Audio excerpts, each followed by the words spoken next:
E acho que estamos ao vivo. Será que estamos ao vivo, pessoal? Deixa eu ver aqui se estamos mesmo. Vai que não estamos, né? Estamos ao vivo. Sejam muito bem-vindos, bem-vindos e bem-vindas à live de quarta-feira, nossa aula da playlist Sacrifícios Humanos. Sim, é a pesquisa mais deliciosa que eu estou fazendo nesse canal, que vai por inúmeras lives, uma playlist completinha aqui que nós estamos construindo uma verdadeira tese aqui, né, no nosso canal. Não tem nada parecido com o que nós estamos construindo aqui, e eu agradeço demais a presença de vocês, também os comentários. Olha assim, a Mari, membro do canal, já está aqui. Boa noite, Ângela, boa noite a todas, todos e todas. É isso aí. O importante é estar aqui, é participar. Já dá o seu like, já compartilha a live para que mais pessoas tenham acesso a esse conteúdo, né? Muita coisa maravilhosa, muita coisa importante. Tem uma boa notícia para vocês.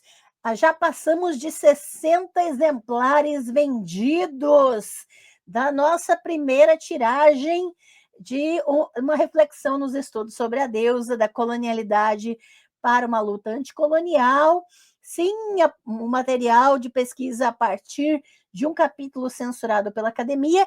E tem gente que já me disse que eu tenho que cuidar. Não fala isso, Ângela. Não fala que você foi censurado, senão vão achar que você está de teoria da conspiração.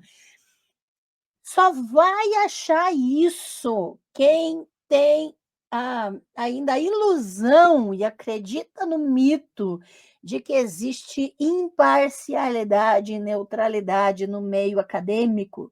Quem acredita em Papai Noel, Coelhinho da Páscoa, e na imparcialidade científica, então vai continuar achando, e eu não tenho controle sobre o que as pessoas acham, né? O que eu estou fazendo é um trabalho fundamentado e posso afirmar, e tenho provas, está gravada a minha banca de qualificação, eu tenho provas de que eu fui censurada sem nenhum tipo de argumentação e fundamentação adequada científica, apenas porque mexi na galinha de ovos de ouro das teologias progressistas. E aí a gente sai perdendo, né? Daí eu tive que tirar e não pude inserir o capítulo na minha tese quando fui publicá-la, porque quem patrocinou a publicação da minha tese de doutorado é da academia e, portanto, né, estava pagando, queria somente o texto da tese que entrou oficialmente para os autos, né?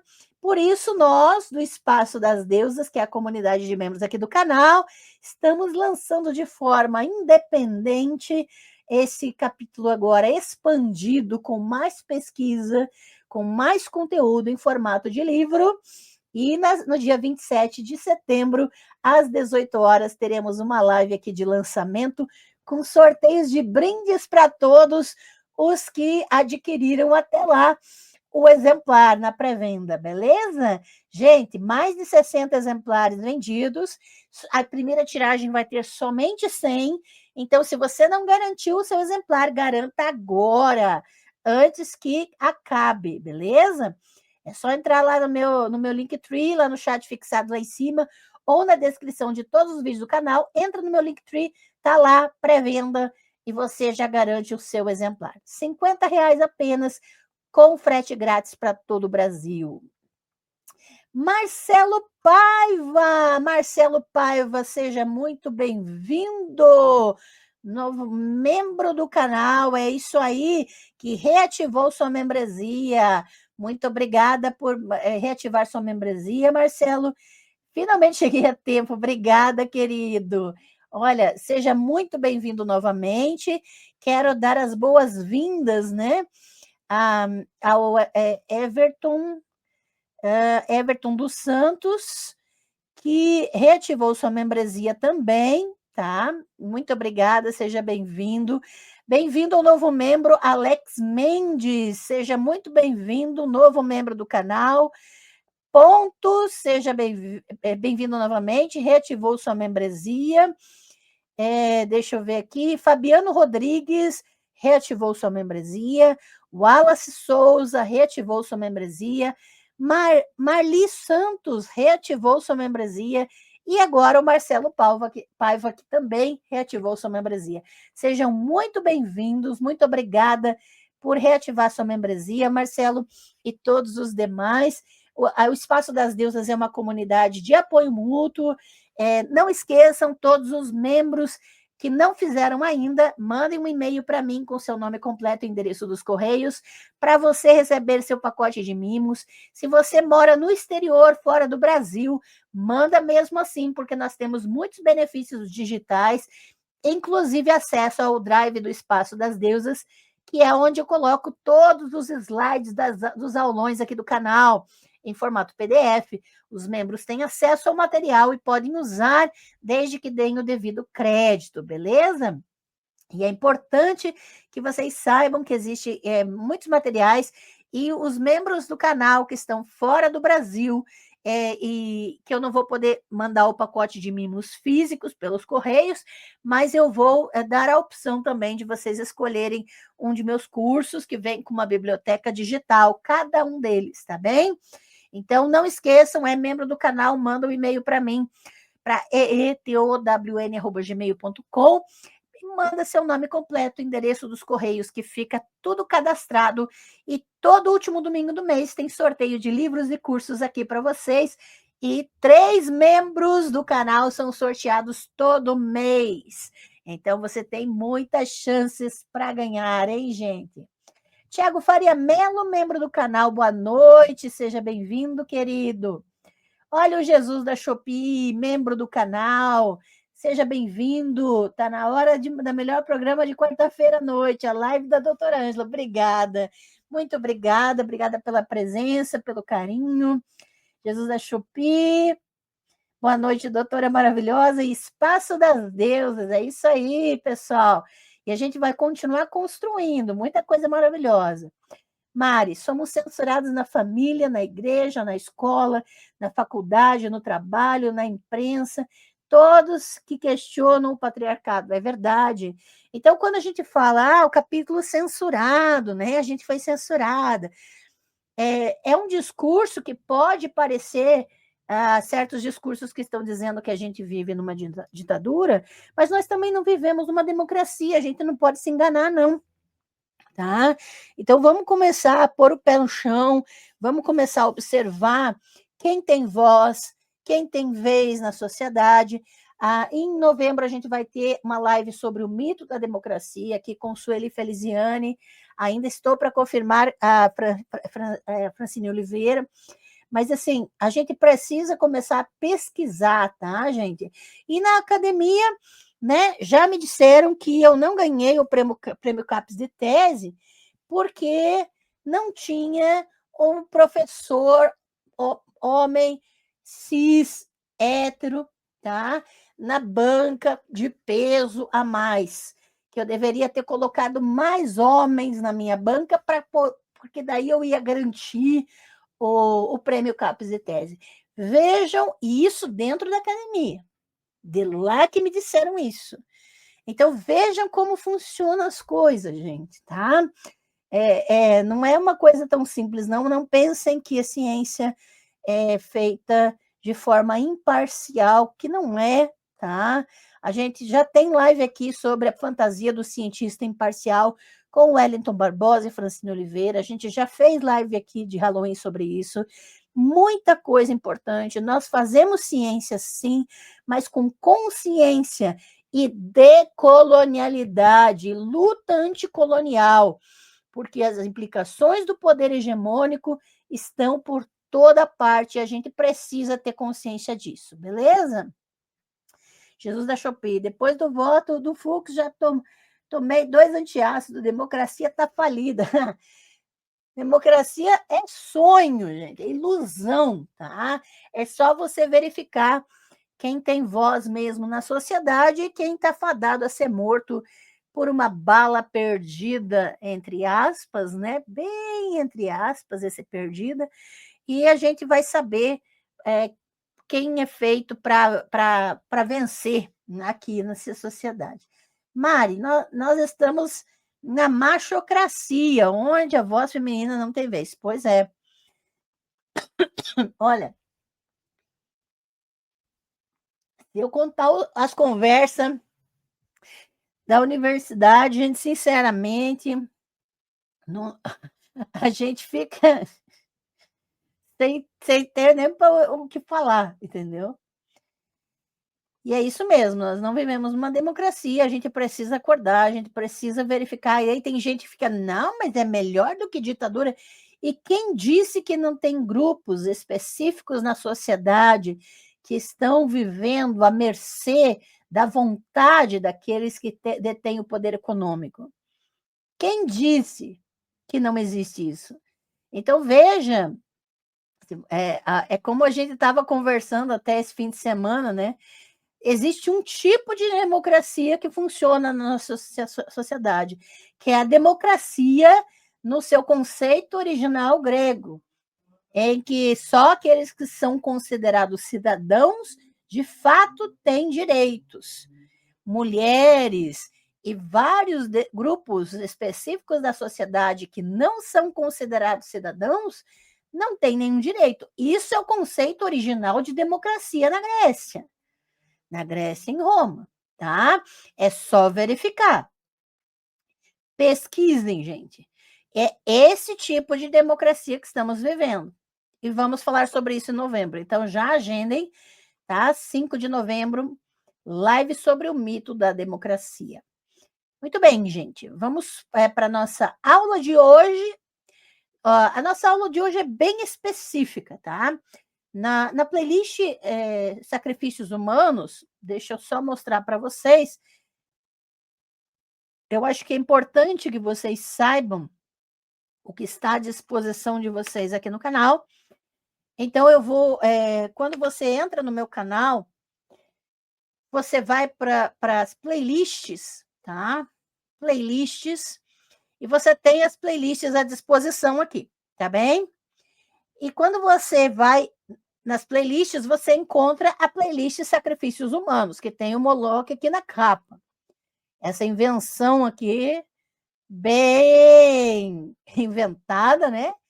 A playlist Sacrifícios Humanos, você clica nela e olha aqui, gente, tem 42 vídeos já, 42 lives, ó, a primeira sobre o tal Moloch, sacrifícios de crianças nos mitos fundamentais de Israel e Judá, sacrifício infantil no reino de Judá, Javé, o divino sacrificador, tudo aula, ó. Sacrifício da filha de Jefté, tem uma live só sobre isso. Sacrifício de crianças nos textos de Delilah, tá? Tradições bíblicas do sacrifício de crianças. E a gente vai falar sobre Levítico, sobre os textos específicos dessas lives, tá?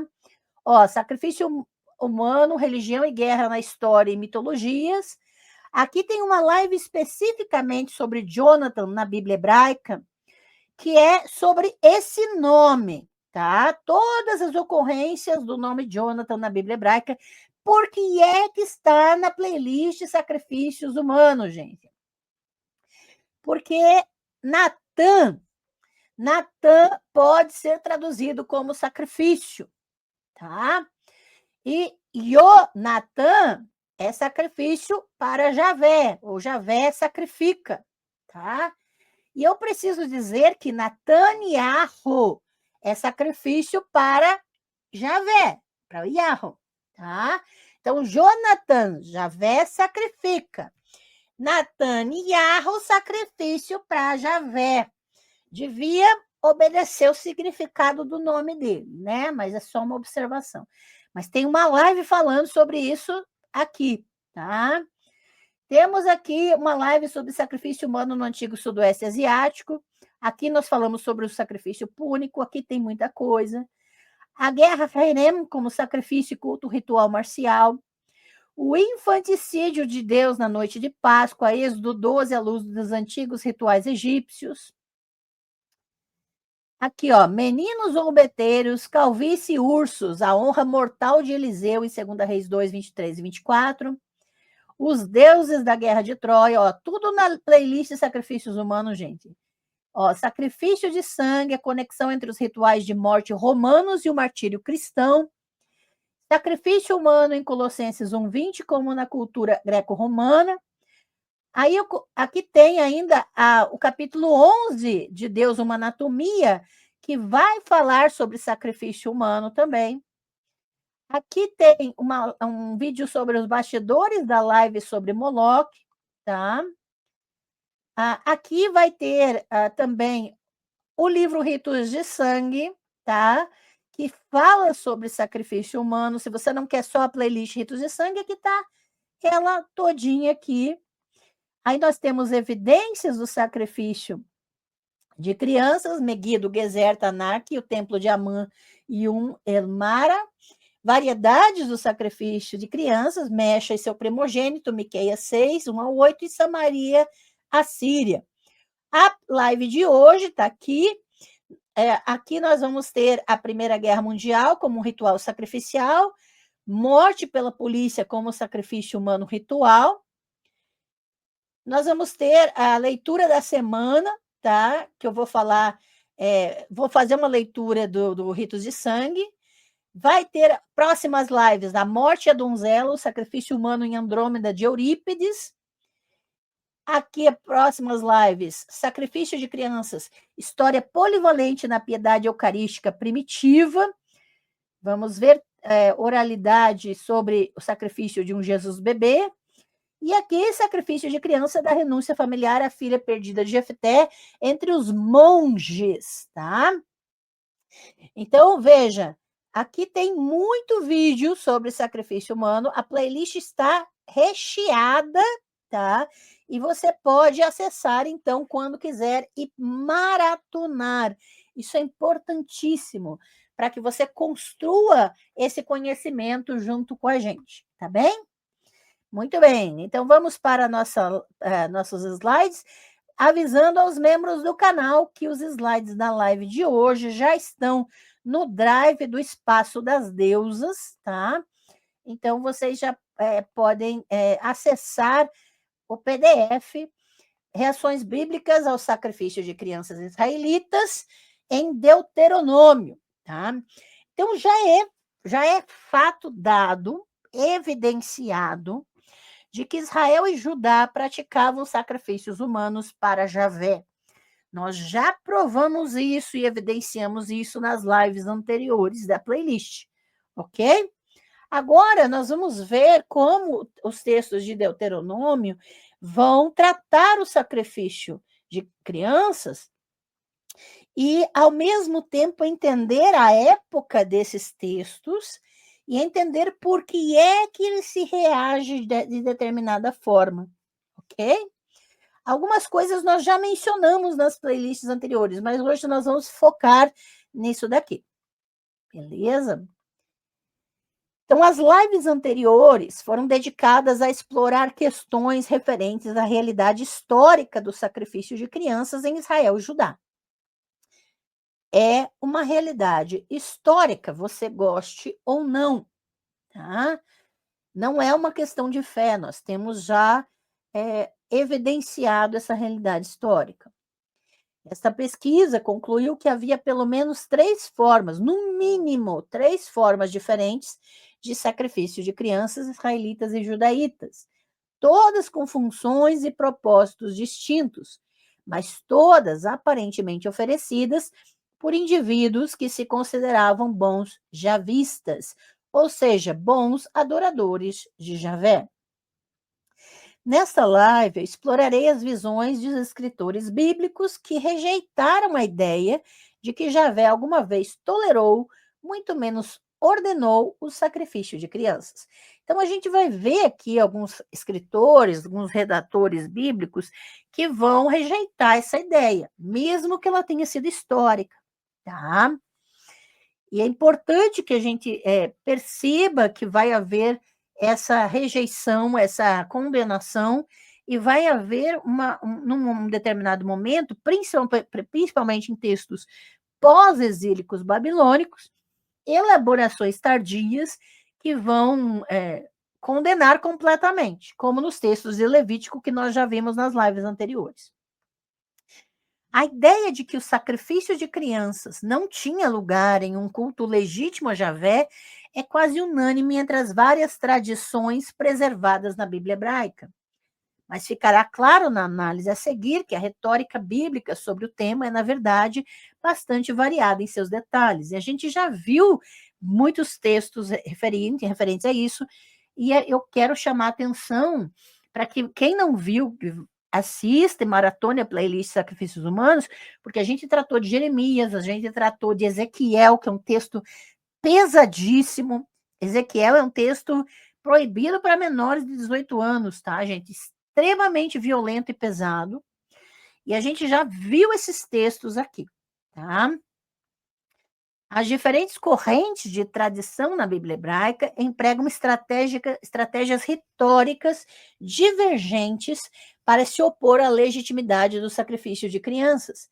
E essas diferenças retóricas, às vezes, revelam diferenças mais profundas em relação ao que constitui tradições antigas autorizadas e seus significados.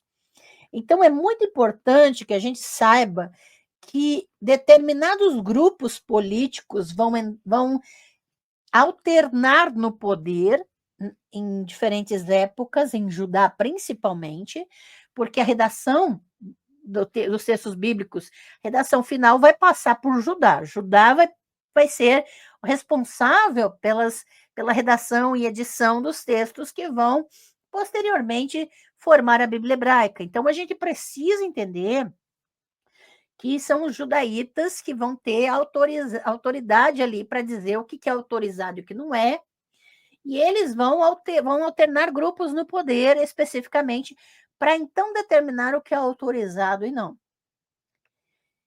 Então, Deuteronômio teve que lidar com duas formas distintas e separadas de sacrifício de crianças israelitas e judaítas, tá? É importante que a gente trabalhe nesses dois grupos.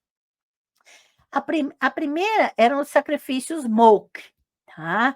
Então, na primeira live da playlist Sacrifícios Humanos, a gente trata especificamente do Molk, tá? Que muitos vão dizer é Moloque que está aqui, mas o termo específico não é um nome de nenhuma divindade que existia nesse mundo. E, posteriormente, a partir dos cristianismos e de algumas correntes do judaísmo, muito mais tarde, aí grupos ocultistas vão inventar que Moloque é um demônio. A mesma coisa vão fazer com outros nomes, né? Que grupos religiosos basicamente vão criar, vão inventar, dizer que existem, e daí esses ocultistas posteriores vão dizer que são demônios.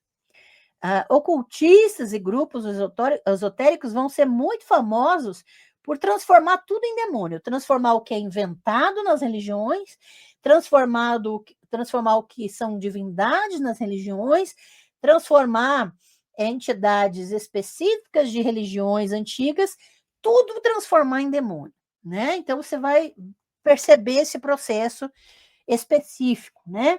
Mas é importante que a gente saiba que esse termo Moloque, que os ocultistas hoje dizem que é um demônio, e que judeus e cristãos vão dizer que é uma divindade antiga, que pedia sacrifício de criança, esse termo hoje, já sabemos, temos evidências de que esse termo é o nome de um sacrifício, o sacrifício Molk, tá? Então, é o primeiro tipo de sacrifício que nós identificamos, que é um sacrifício específico, que nós vimos que tem relação com a monarquia, tá? E esse por quê? Porque Melech é rei e Molk é o nome do sacrifício, e são as mesmas consoantes em hebraico, para Melech e para Molk, tá? Então, é importante que a gente saiba disso. Já falamos sobre isso, só estou retomando a ideia. Como argumentado na primeira live dessa playlist, 3 fatos. Essas ofertas não são atestadas antes do reinado de Acás. Há boas razões para suspeitar que o próprio rei Acás tinha tendências sincréticas ou misturadas, né? E a leitura mais direta de Isaías 30, 33 é que o Tofete de Jerusalém, onde tais sacrifícios eram oferecidos, era de construção relativamente recente. Apontam para a conclusão de que as ofertas Molk eram de origem estrangeira e de importação relativamente recente. Essa é uma linha de pensamento, mas nós vimos também que por outras pesquisas isso pode não ser estrangeiro, tá? Porque o que é estrangeiro e o que não é estrangeiro também, nós vamos trabalhar isso no nosso novo livro a partir de outubro, né? A invenção do antigo Israel. A fonte mais provável para esses sacrifícios é a fenícia, né? Isso nós vimos na live passada já, né, da playlist, porque nossa única outra evidência para tais sacrifícios vem do Mediterrâneo Central Púnico. Nós vimos conexões da Fenícia com ali a região do Levante. No entanto, é provável que uma vez que esses sacrifícios tenham sido incorporados ao culto de Jerusalém, então se é estrangeiro, foram incorporados a Jerusalém, né? O seu destinatário tenha sido entendido como sendo Javé. Então, independente se é estrangeiro ou não, independente se iniciou fora ou dentro da região de Israel e Judá, é importante que a gente entenda que, uma vez dentro do território de Israel e Judá, e uma vez dentro de outros territórios que também adoravam Javé, esse culto e esse sacrifício humano era, sim, direcionado a Javé. Sendo sua origem estrangeira ou nativa, mesmo assim, não é surpreendente que os escritores deuteronômios optem por enfatizar a natureza estrangeira dos sacrifícios Molk quando os condenam. Então, o que vai acontecer? Independente se esse sacrifício humano, o sacrifício Molk, né, seja de origem estrangeira ou não, para Israel e Judá, o que vai acontecer é que os redatores do Deuteronômio, eles vão enfatizar que isso é coisa de estrangeiro. Na legislação deuteronômica, em vários textos ali do Pentateuco, né, que são muitas vezes posteriores ao exílio babilônico, esses textos, eles vão defender uma certa pureza nacional, um certo entendimento de nação escolhida, de povo exclusivo de Javé. E essa ideologia, né, de limpeza, essa ideologia de exclusividade, de pureza, de superioridade para com outros povos, até eu trato disso principalmente no curso sobre Esdras e Neemias, eu vou tratar dessa ideologia supremacista, né, que já temos a partir de Esdras e Neemias, e é um tipo de supremacia não racial, tá? Mais étnica, mais assim, religiosa, tá? Então, nós vamos trabalhar esse tipo de supremacia na ideologia de Esdras e Neemias, que estão relacionadas também aos textos de crônicas, muito próximos ao período asmoneu, em que essa necessidade de se estabelecer um povo exclusivo para Javé, separado dos demais povos, essa ideologia de separação do estrangeiro vai ser uma ênfase nos textos que vão ser editados, que vão ser redigidos posteriormente, tá? E a gente já tem, já está tranquilamente evidenciado que muitos dos textos do Pentateuco, ou seja, da Torá, né, os 5 primeiros livros da Bíblia, que esses textos vão ser finalizados tipo 200 antes de Cristo, 200 antes da Era Comum, lá no final. Então, essa ideologia vai estar já diretamente relacionada a essa exclusividade, a esse ranço do estrangeiro, tá? Principalmente porque vai haver um período asmoneu, em que um período curto em que os judeus vão ter autonomia sobre a própria terra, né? E isso vai ser usado até hoje como um tipo de mote para a ideologia sionista, tá? Então é importante que a gente relacione todas essas questões que eu estou falando aqui com a edição final de Deuteronômio e com essa ênfase na natureza estrangeira daquilo que os redatores deuteronômicos vão querer demonizar, tá? Referências ao sacrifício Mou, que ocorre em Deuteronômio 12, 29 a 31 e 18, 9 a 14, ambos usando a linguagem de filhos e filhas no fogo e fazendo passar pelo fogo ou queimando, que são características dos sacrifícios Molk em outros lugares. Ou seja, o sacrifício Molk é o que a gente chama de holocausto. Holocausto é um termo técnico para um tipo de sacrifício que é totalmente queimado, tá?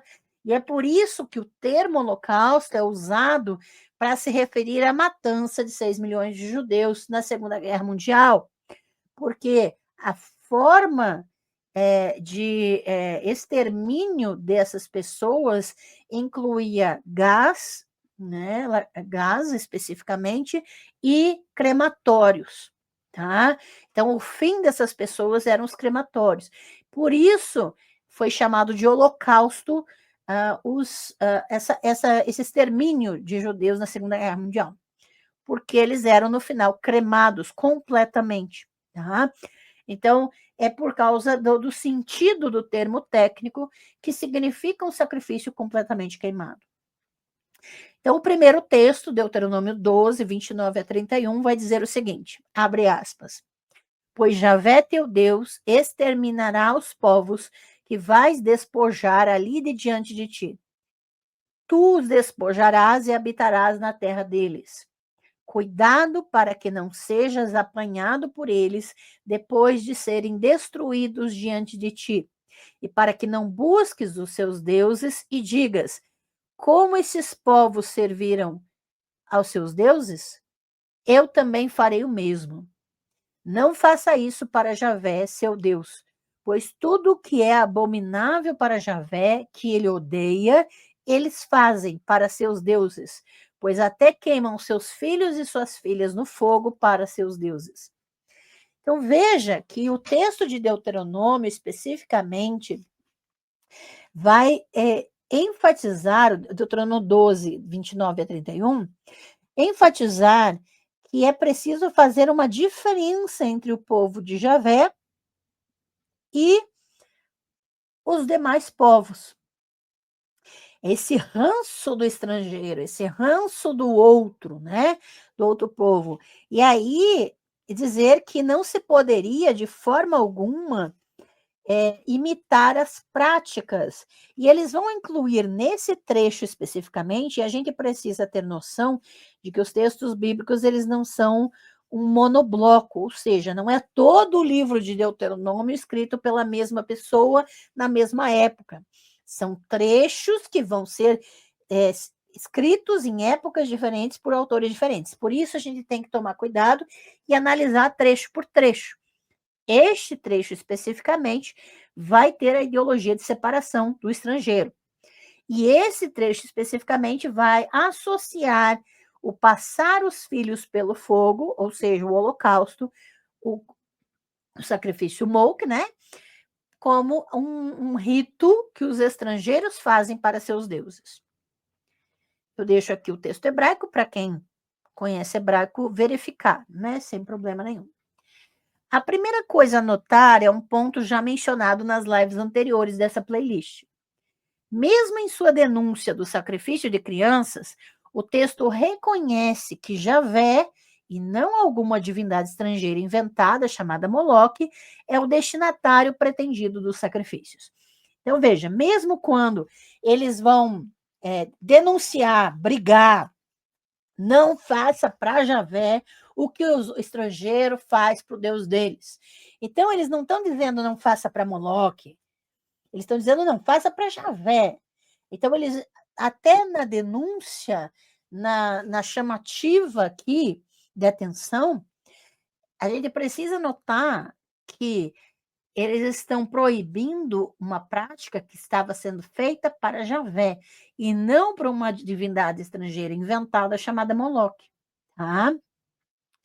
Então, aqui são chamados israelitas, mas a gente sabe que o texto ele tem edição judaíta, eles vão se chamar o Israel bíblico, o novo Israel, o Israel de Javé, aquela coisa toda, mas quando falar israelita, entendam judaítas também, tá?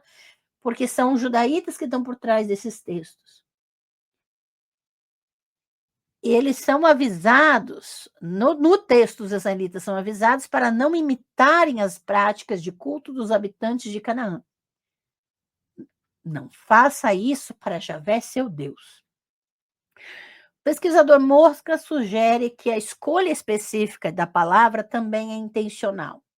Em sua opinião, os cananeus teriam queimado, né, e aqui está a raiz verbal hebraica, queimado seus filhos porque sua veneração a ídolos, entre aspas, né, tornava tais ritos inteiramente inúteis.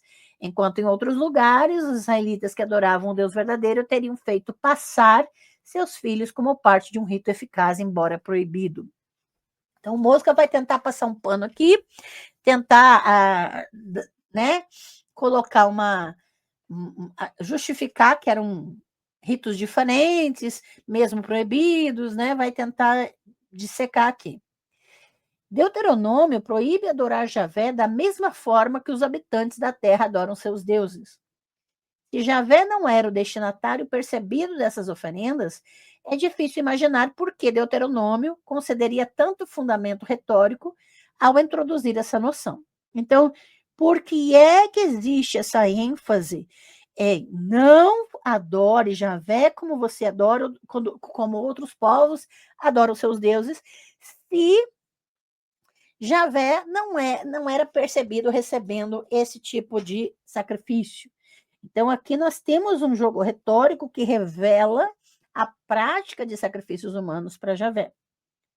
A prática de passar seus filhos e filhas pelo fogo para Javé. Tá?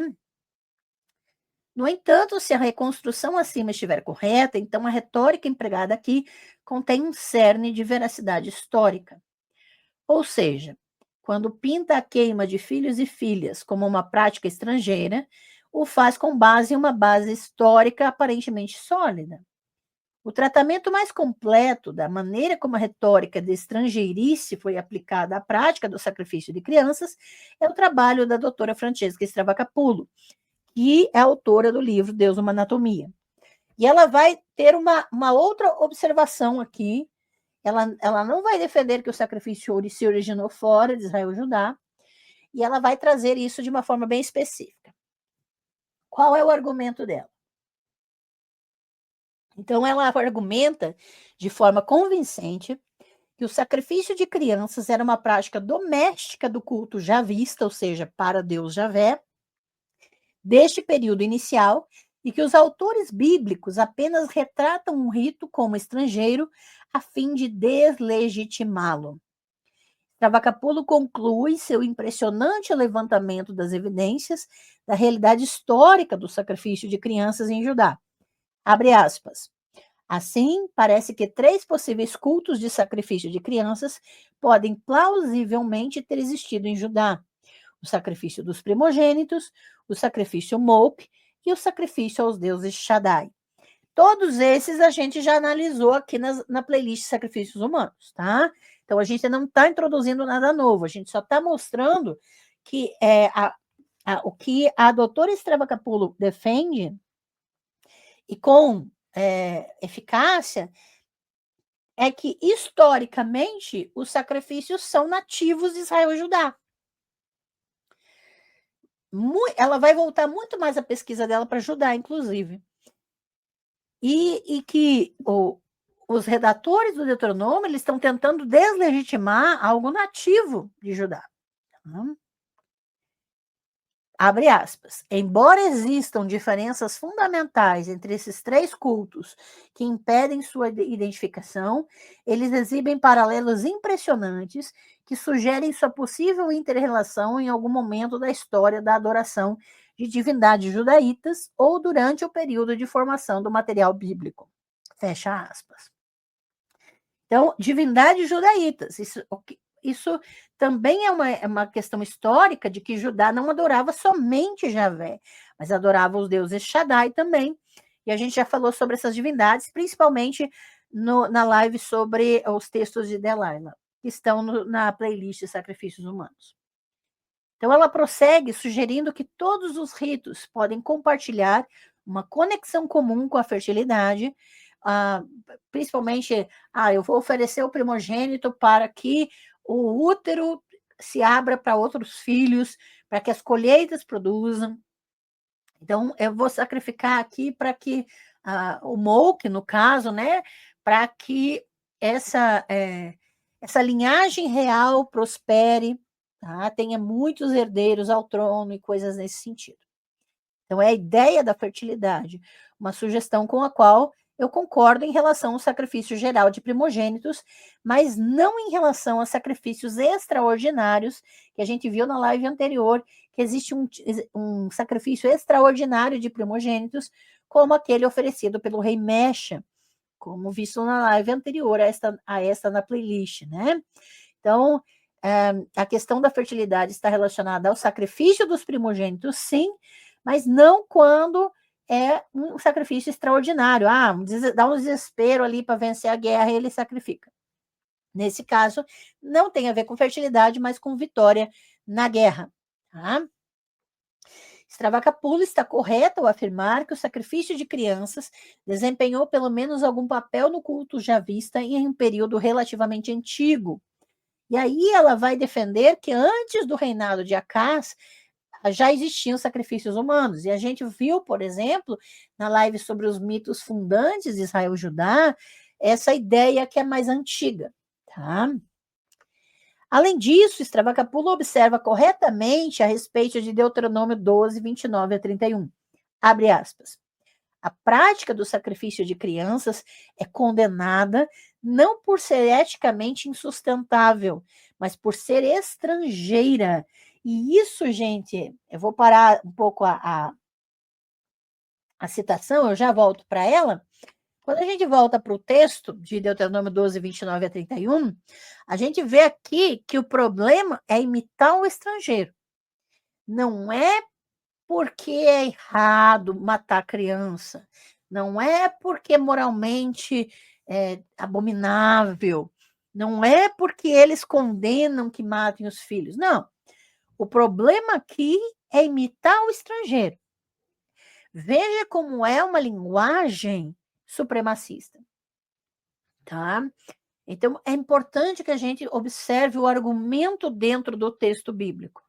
O argumento aqui tem a ver com não ser igual o estrangeiro, não buscar a divindade do estrangeiro, não adorar o seu Deus como o estrangeiro adora o Deus dele. Tá? Você vai ver isso direto. Tá? E aí, vou voltar para a citação da doutora Stravakapula.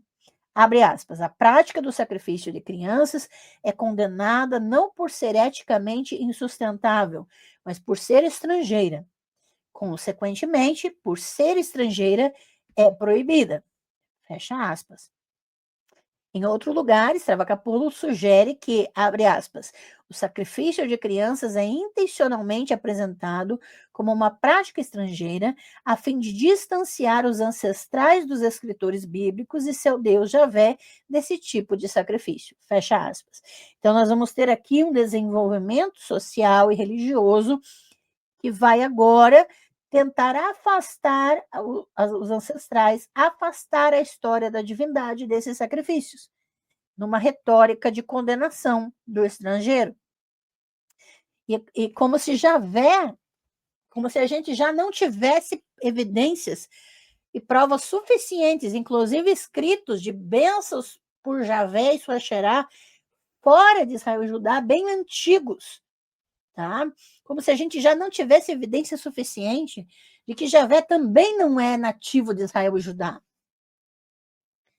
E isso já mostra que falar que adorar Javé é diferente de adorar os deuses estrangeiros é, é, é uma retórica completamente fora da história. Porque na história, Javé era originário de outros povos. Por isso, ele recebia sacrifício tranquilamente. É agora esse discurso posterior supremacista que vai tentar separar Javé e os ancestrais de Judá dessa prática,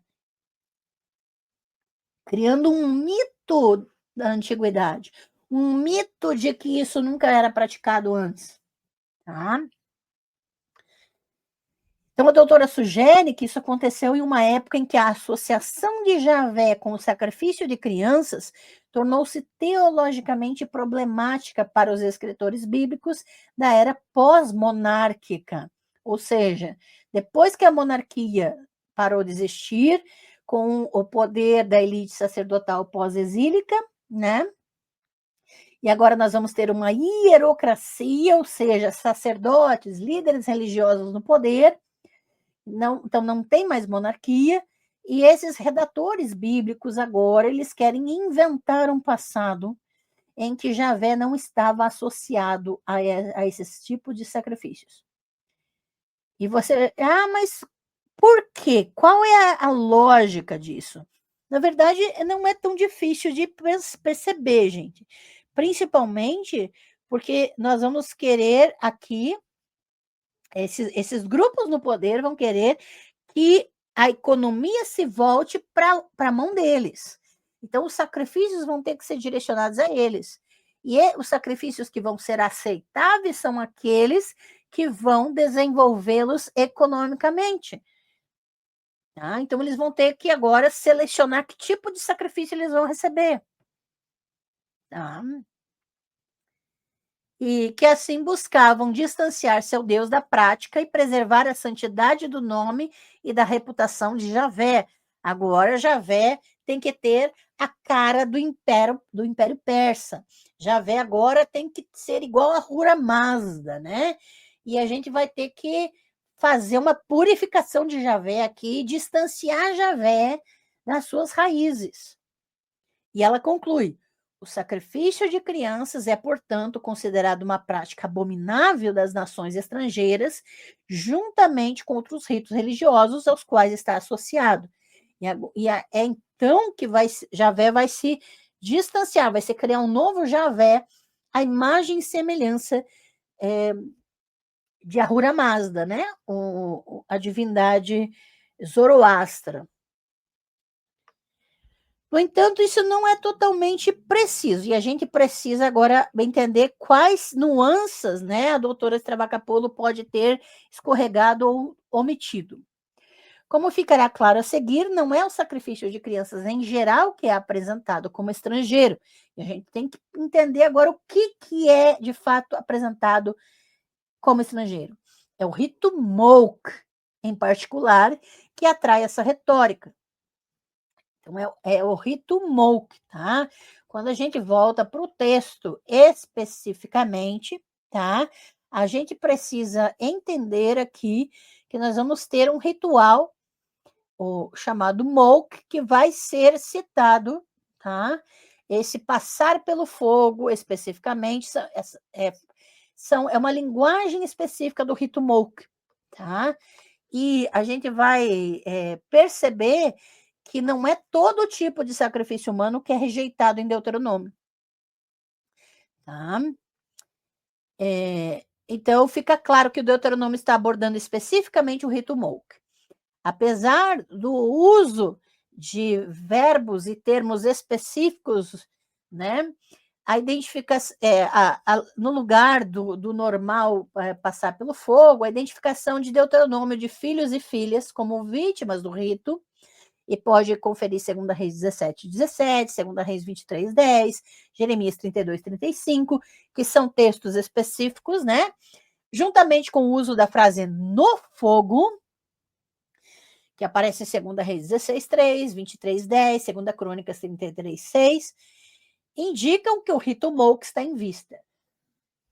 Então, a gente viu na primeira live dessa playlist, quando a gente falou do Molk, a gente viu uma lista de termos hebraicos relacionados ao fogo que vão estar presentes quando se está descrevendo o rito Molk. E o texto de Deuteronômio, quando não fala diretamente o termo Molk, vai usar esses termos que estão relacionados ao rito, tá? Ambas as frases são usadas especificamente em referência ao sacrifício Molk, mas não tipicamente no contexto do sacrifício de primogênitos. Então, nós vamos identificar que os textos de Deuteronômio não estão falando de sacrifícios de crianças em geral, mas estão falando do rito Molk especificamente. E o rito Molk nós já vimos que é um rito de sacrifícios relacionado à monarquia. Então, vamos pensar antes da gente continuar aqui, numa questão muito importante.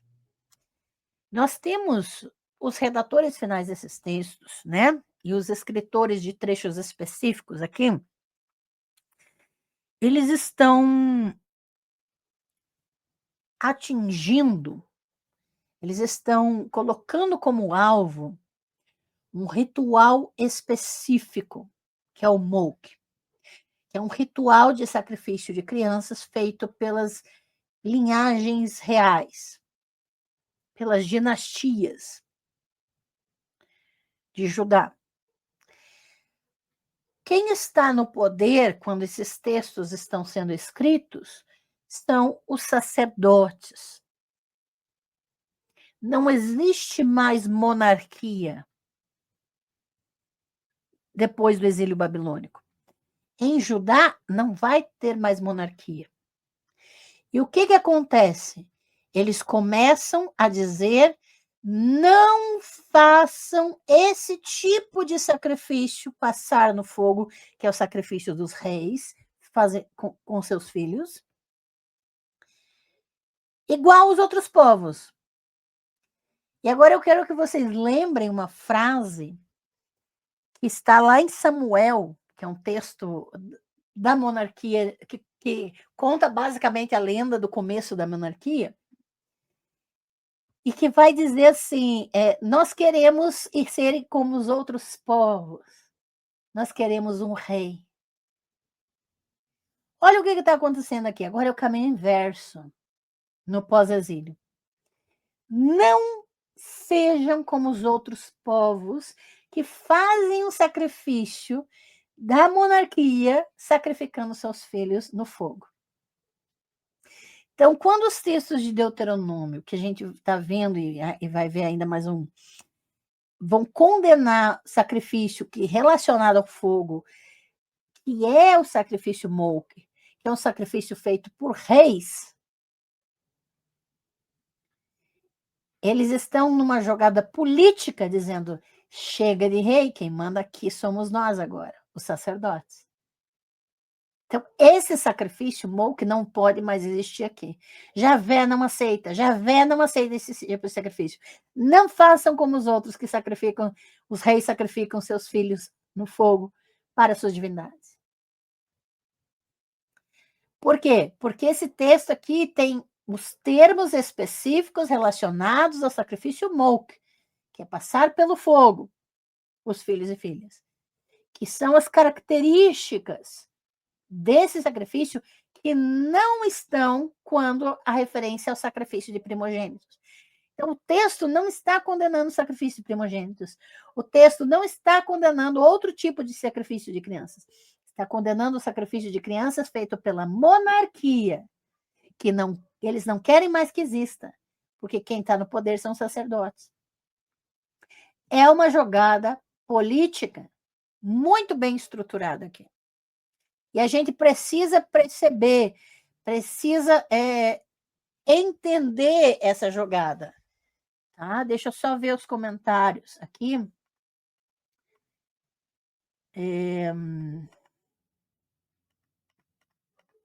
Thiago Faria Melo, a gente nunca deve se levar pelo texto, né?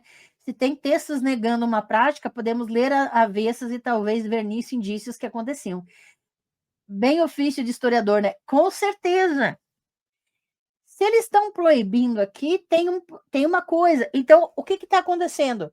Eles estão querendo reativar o sacrifício Molk. Mas para isso tem que ter rei.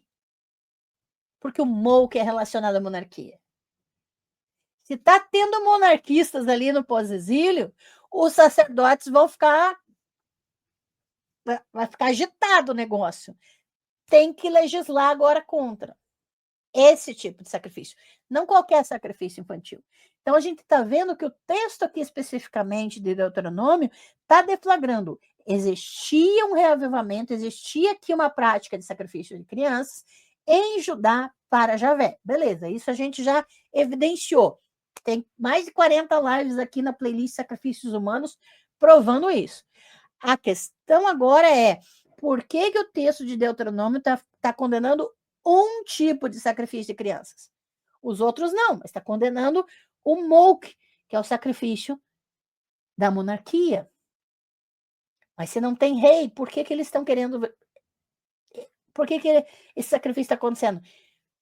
Então, isso prova um problema de poder ali no pós-exílio. E os sacerdotes vão fazer o quê? Proibir esse tipo. Esse tipo é estrangeiro. Esse tipo não pode. Não façam como os outros povos fazem para os deuses deles. Aí começa a dar toda a legitimação religiosa para cima dessa condenação. De uma questão política, né? Márcio Cruz, membro do canal, seja bem-vindo, querido. Obrigada pela presença. Mari, como somos enganados nas igrejas? Javé é que pediu sacrifícios. Com certeza.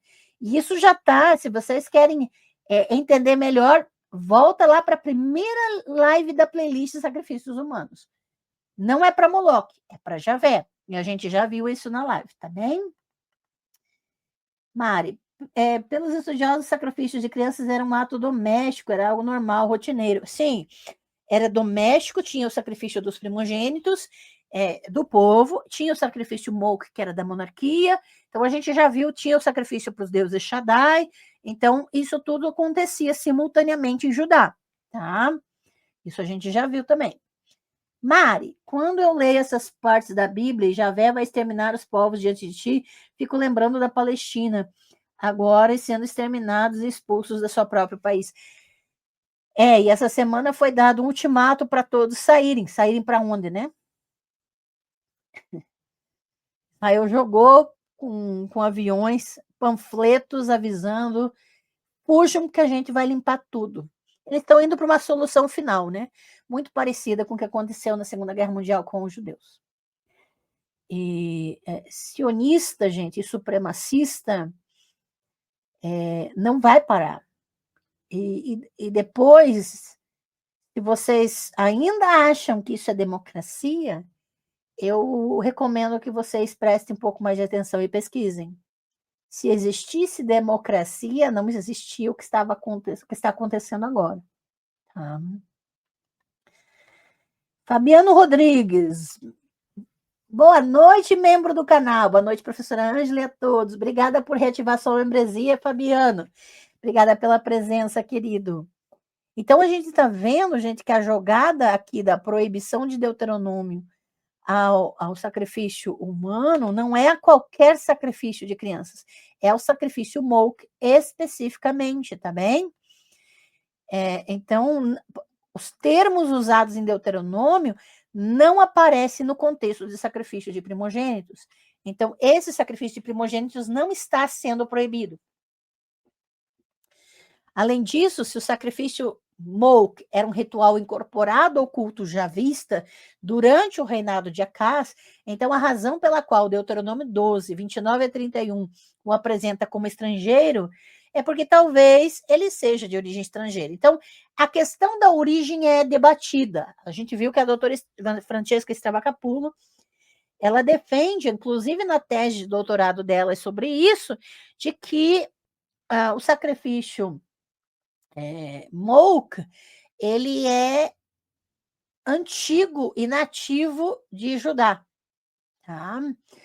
Mas existe ainda outros pesquisadores que vão dizer que é de origem estrangeira mesmo, mas como a gente viu, Javé também é estrangeiro, tá? Então, isso quer dizer que Javé pode muito bem ter recebido sacrifícios humanos fora de Israel e Judá, né? Isso não impede. Então, essa não é a questão. A origem é independente, mas a ênfase de que seja estrangeiro, a ênfase de que é porque é estrangeiro é problemático, aí já tem o tom supremacista. Tá? E é claro que isso não significa que o rito não fosse também completamente javista, quando realizado no Tofete de Jerusalém. Então, era realizado em Tofete de Jerusalém e era para Javé, independente se a origem era lá ou não. É improvável que pudesse ter sido entendido de outra forma. Além do mais, o próprio Javé não é uma divindade de origem israelita ou judaíta. Ele vem de outras partes de fora de Canaã, como já observado em outras lives aqui no canal. A gente já fundamentou isso. Deuteronômio parece ser pouco preciso em sua apresentação da realidade histórica. Gente, a gente precisa ter um pouco de cuidado quando a gente pega trechos bíblicos que são escritos e editados no pós-exílio babilônico sobre coisas anteriores. Por quê? Até eu falo sobre isso na minha tese de doutorado. Porque aquele grupo que estava em Judá no pós-exílio babilônico não conhecia a realidade pré-exílica histórica. Já se passaram 70 anos depois, tá? E aquele grupo, tá, que está ali crescendo na realidade pós-exílio babilônica, não sabe a história de fato pré-exílica. Mas como é que a gente sabe, então? Achados arqueológicos, evidências extrabíblicas, a gente reconstrói tudo, tá? E até textos, alguns textos bíblicos dão esses indícios também. Mas é importante que, como o próprio Tiago Faria Mello coloca, é um trabalho de historiador, de investigador ali, para trabalhar os próprios textos. Então, quando o texto é escrito no pós-exílio, ele vai inventar, ele vai legitimar o que ele quiser para a realidade dele em relação ao passado. Ele vai inventar o passado que ele quer.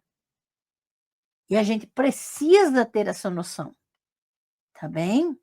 Se hoje o povo está inventando um passado que não existe, chamando a ditadura de revolução, hoje isso está acontecendo, de décadas atrás, vamos pensar um pouco numa época em que os registros eram escassos, tá bem? Rui, boa noite, professora. Por isso que na minha família, que 90% de membros mulheres, há 5 anos atrás, um terço tomou a decisão de não seguir nenhuma religião abraâmica e criticar todas as outras. Interessante. Agora, religião abraâmica também é uma nomenclatura problemática, tá, Rui? Só para avisar. Porque você supõe que existiu um Abraão, né? Abraão não existiu. Não é religião abraâmica. Porque as 3 religiões têm um mito de Abraão em comum. Não é o mesmo mito, tá? Então não é o mesmo Abraão. Beleza? Hashtag fica a dica, tá, Rui? Abraço, querido. E com o seu conteúdo só nos enriquecemos mais. Muito obrigada pela presença e pelo carinho, tá? Amei o seu comentário. Muito bem, então a gente está percebendo que quando a gente trabalha um texto bíblico, a gente tem que ter essa consciência, tá? Então, parece, Deuteronômio é pouco preciso em sua apresentação da realidade histórica, no entanto, ao rastrear esses sacrifícios até os habitantes pré-israelitas da terra. Como é que eles vão saber? Eles não têm condição nenhuma de dizer, eles não têm nenhuma evidência para dizer que esses sacrifícios não eram feitos na origem de Israel e Judá. Não tem. Eles estão dizendo isso da cabeça do cu deles. Isso é fato. Tá?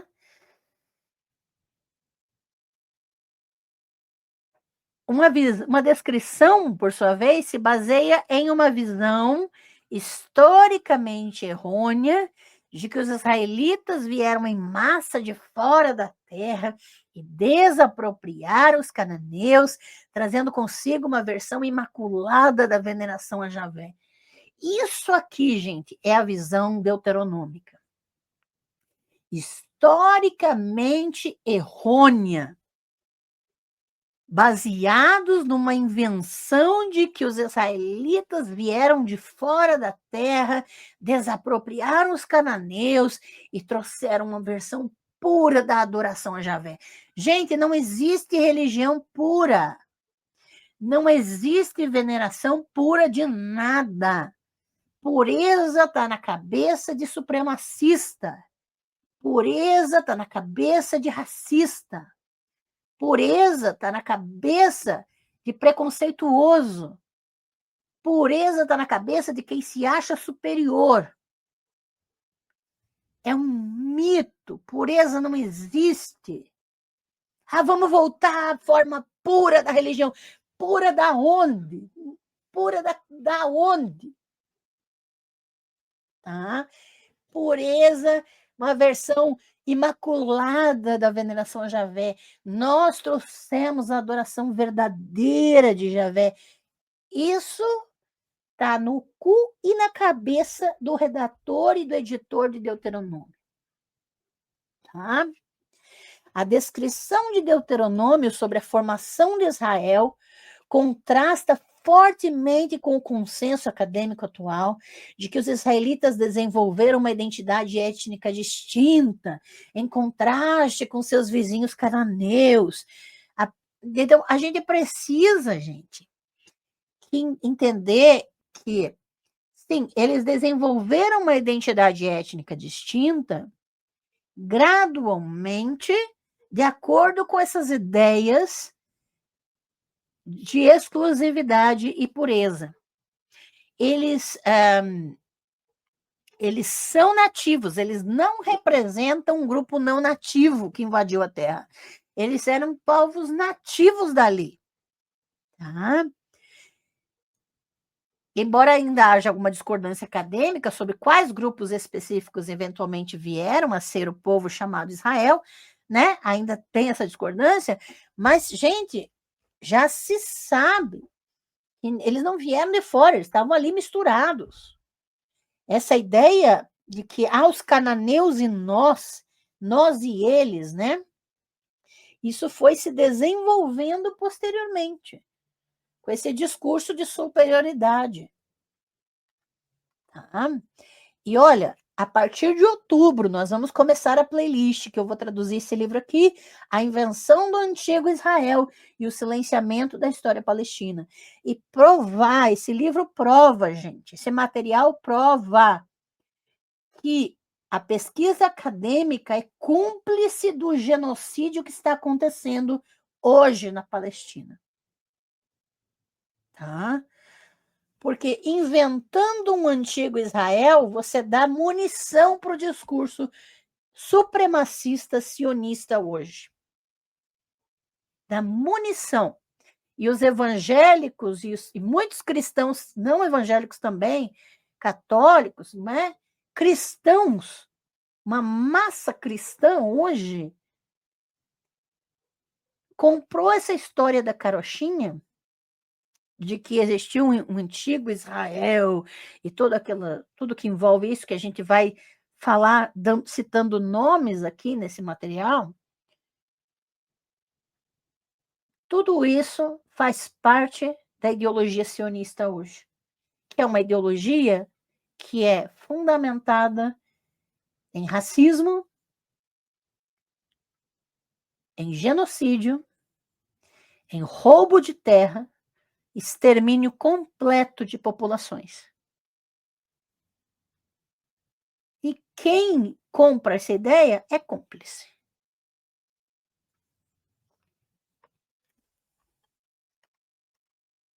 A playlist já está aberta, vocês podem olhar lá a Invenção do Antigo Israel e já agendar as datas lá, que está tudo lá nas playlists.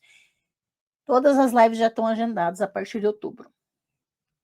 Então, no entanto, deixando de lado os detalhes sobre o surgimento histórico dos israelitas, que a gente vai ver depois, né?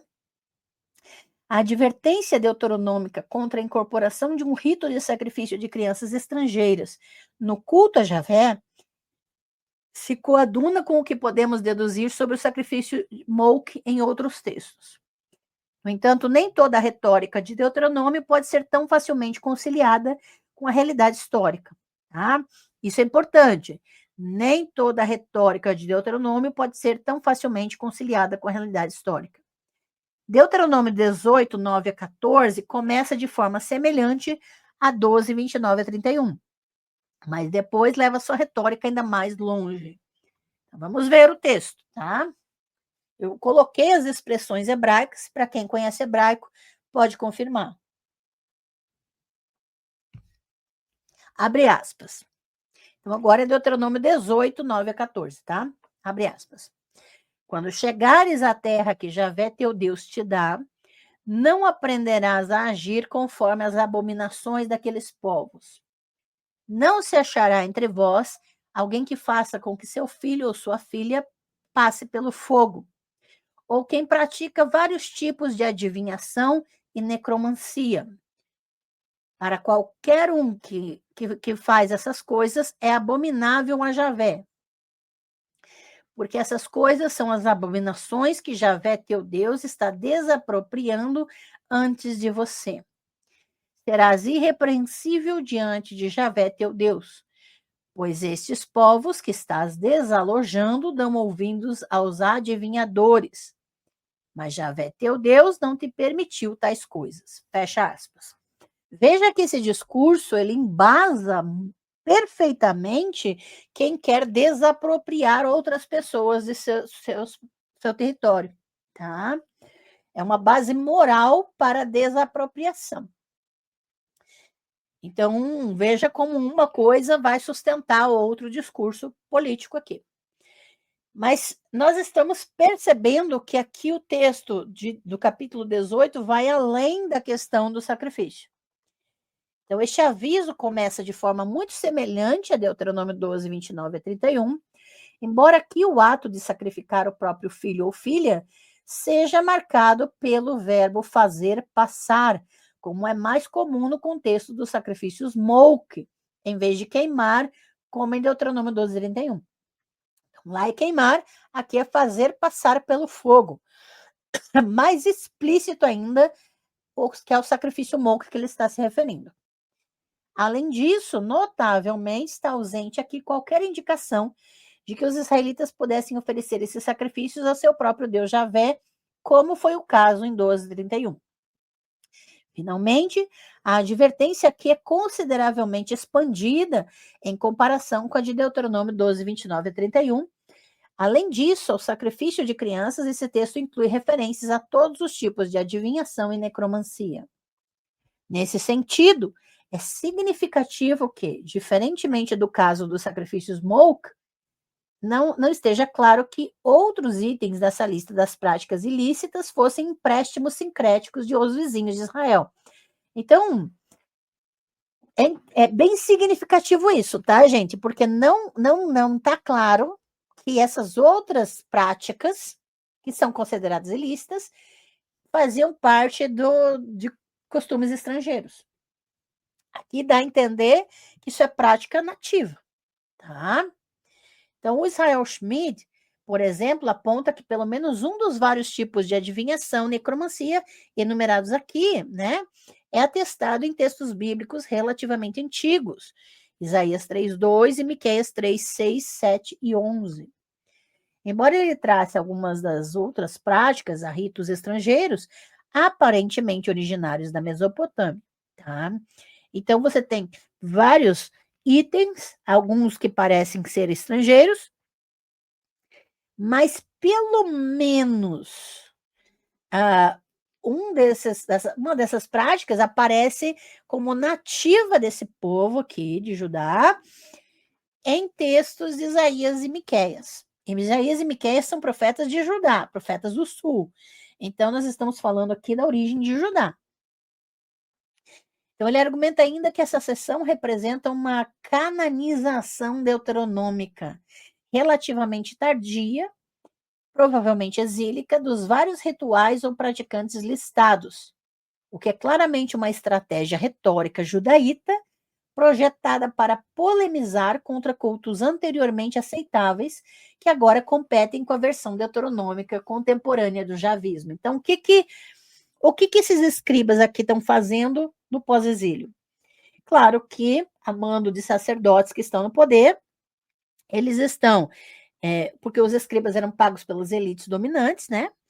Então, nós vamos ter aqui praticamente uma polêmica. Eles vão pegar vários rituais e práticas que faziam parte do javismo, faziam parte do culto judaíta antigo, e agora eles vão listar como se essas práticas, eles vão canaanizar, ou seja, tornar estrangeiras essas práticas e polemizar contra elas, porque essas práticas estão competindo com a versão desse grupo agora, dominante, do culto a Javé.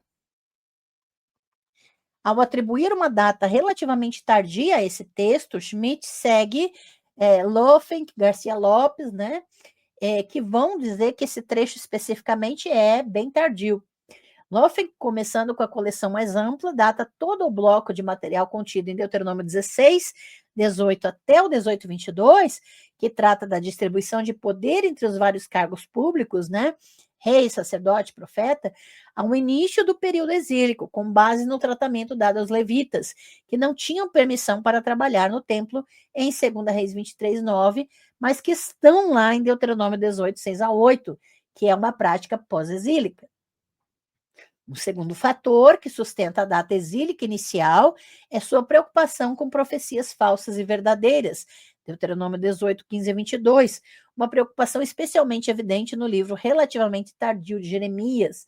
E a gente vai ver que essa preocupação com profetas falsos e verdadeiros é tardio, gente. É exílio para frente, tá? Exílio babilônico para frente.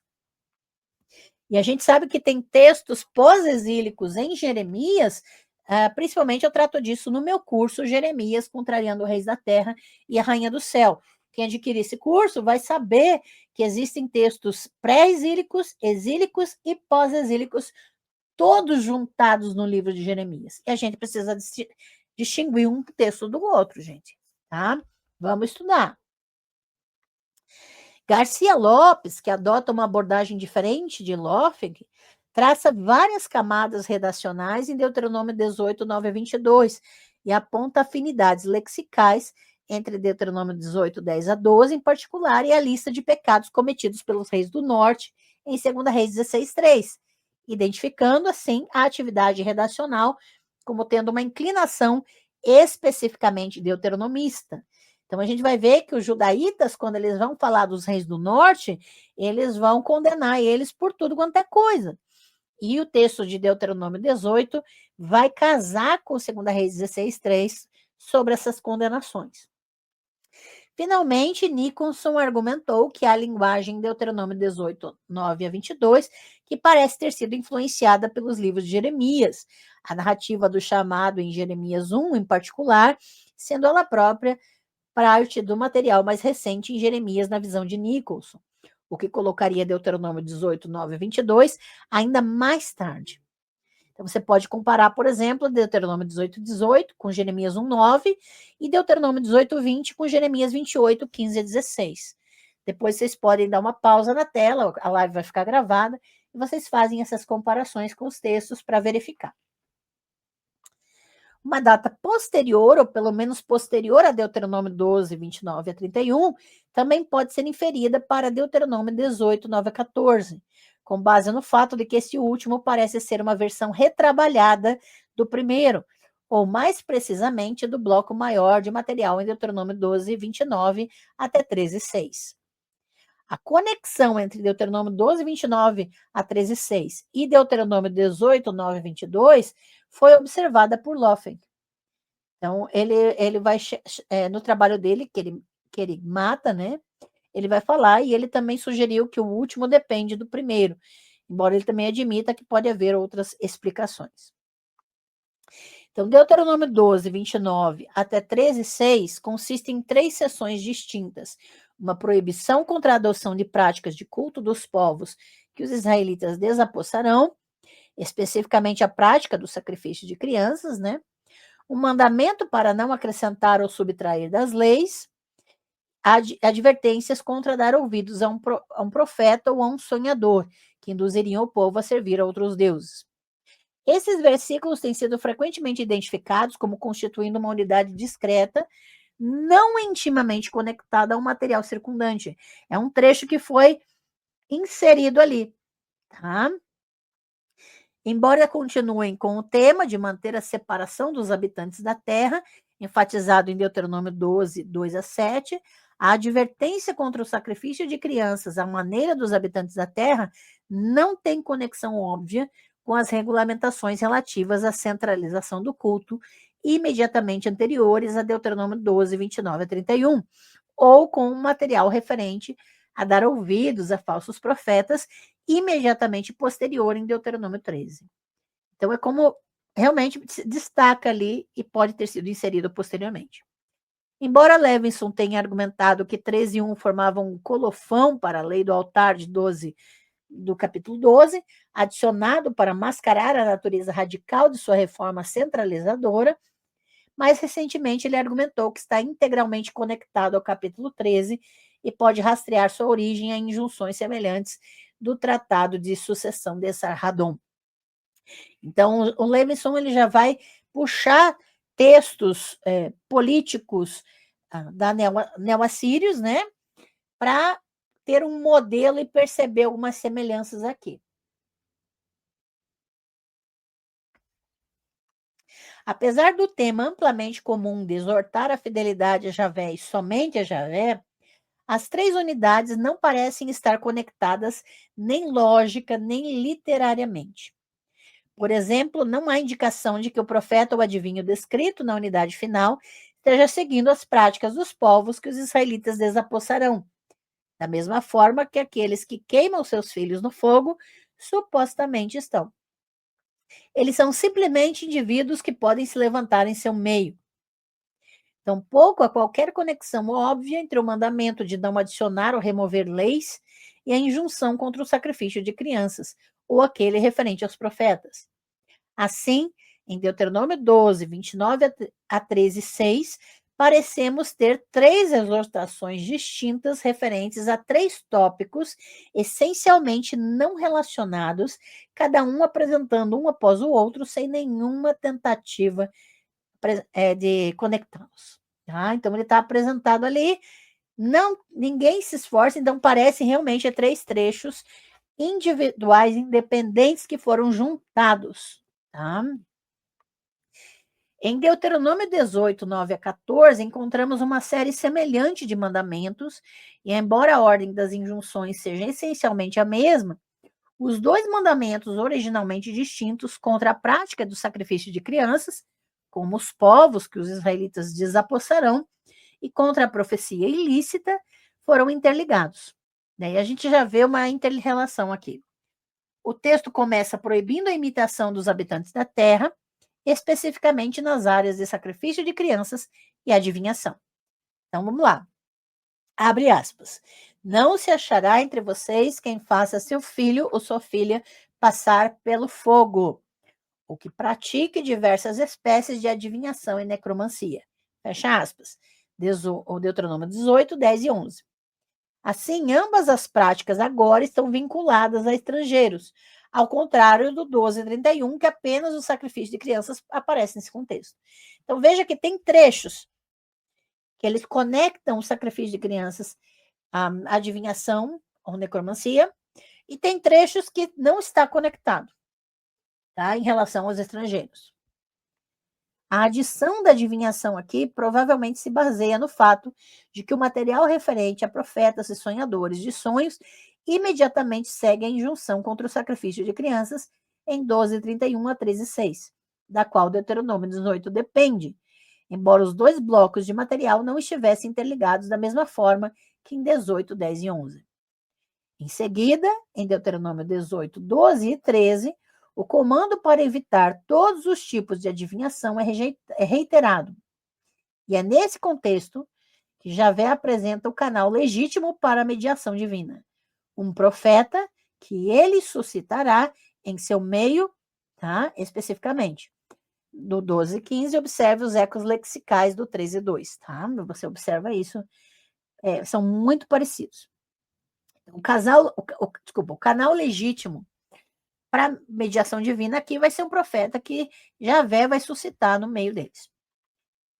Assim, o que eram dois mandamentos originalmente distintos, contra o sacrifício de crianças e a falsa profecia, simplesmente colocados lado a lado, sem qualquer conexão óbvia, em 12:29 a 13:6, agora estão entrelaçados numa unidade coerente em 18:9 a 22.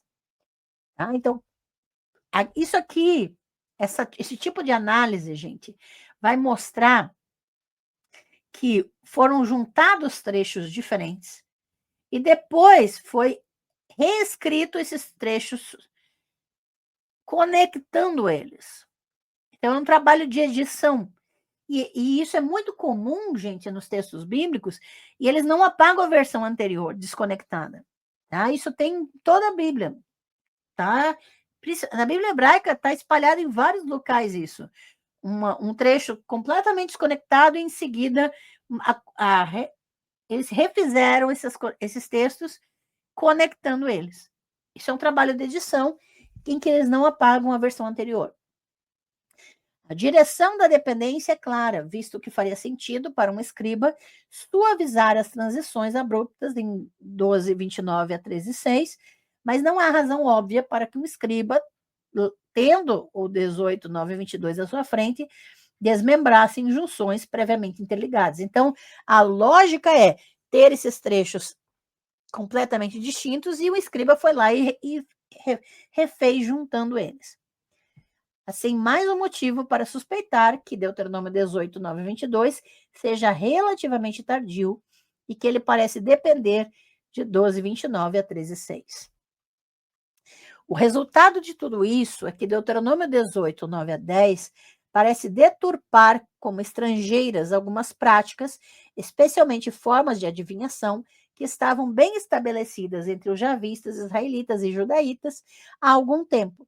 Então, o que antigamente eram práticas comuns, agora, quando os escribas vão refazer, editar o texto, eles vão juntar como se tudo fosse estrangeiro. Tá? Isso não significa necessariamente, no entanto, que todas as suas acusações sejam distorções.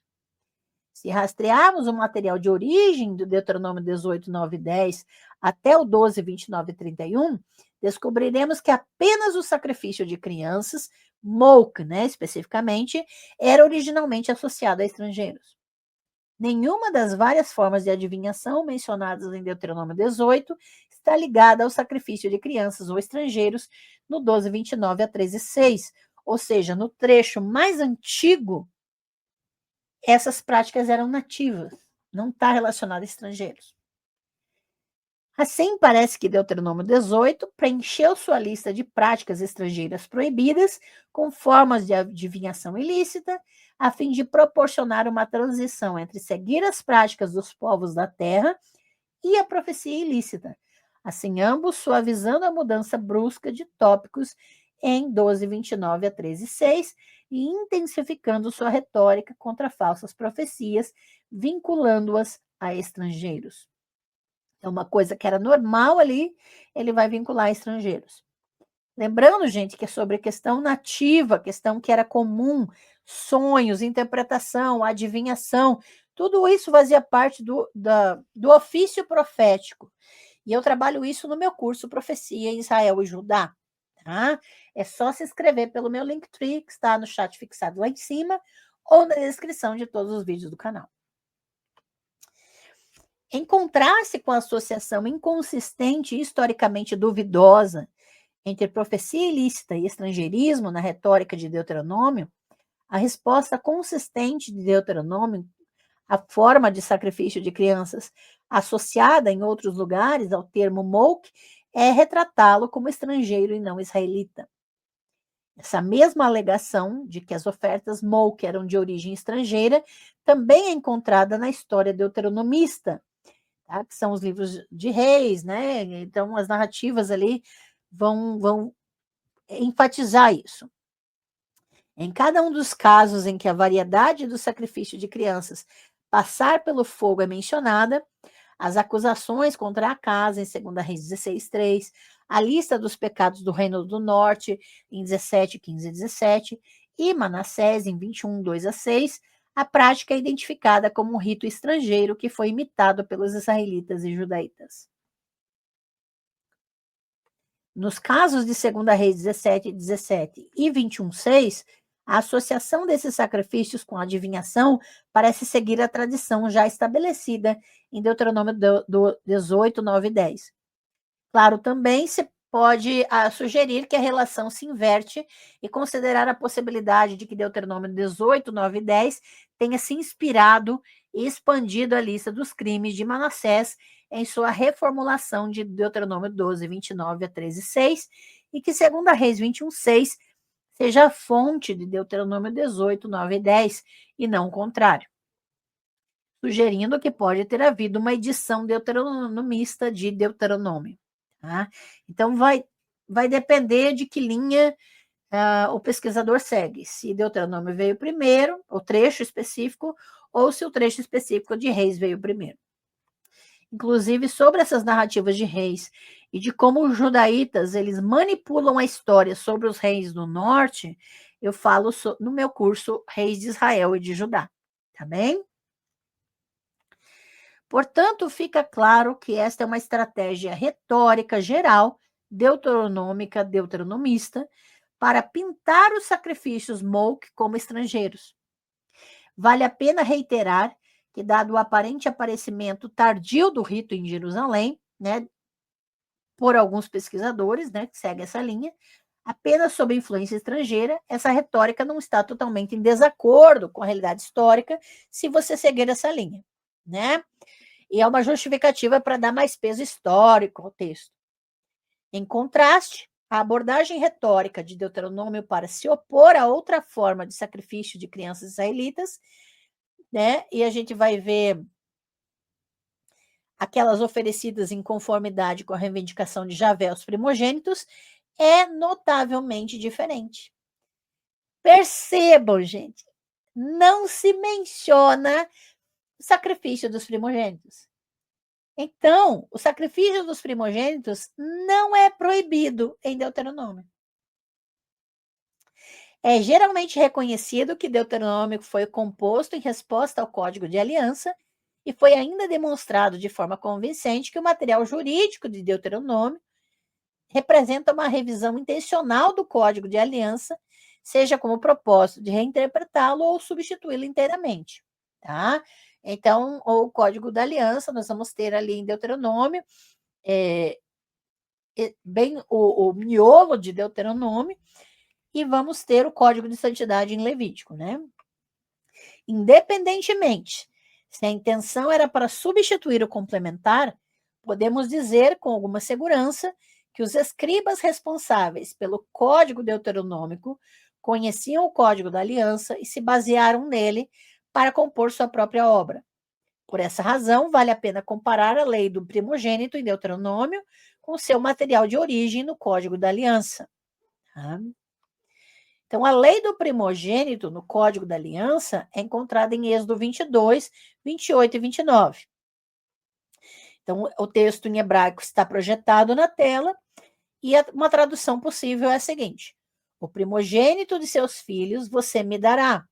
Assim você fará com o seu gado e com as suas ovelhas. 7 dias ele estará com sua mãe. No 8º dia você o entregará a mim. Deuteronômio menciona os primogênitos de rebanhos e manadas 2 vezes de passagem no contexto de suas instruções sobre a centralização do culto. Deuteronômio 12, 6 a 17.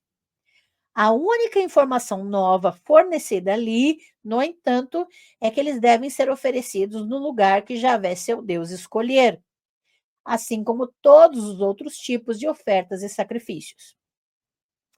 É em Deuteronômio 15, 19 a 23, porém, que a declaração de Deuteronômio dá instruções detalhadas sobre o sacrifício dos primogênitos, e ali é que essas instruções são encontradas. Então, aqui está o texto hebraico projetado e eu vou ler uma possível tradução. Tá? Uma versão da tradução que é possível. Abre aspas. Todo primogênito macho que nascer no teu gado e no teu rebanho, consagrarás a Javé teu Deus. Não trabalharás com o primogênito dos teus bois e não tosquearás o primogênito do teu rebanho.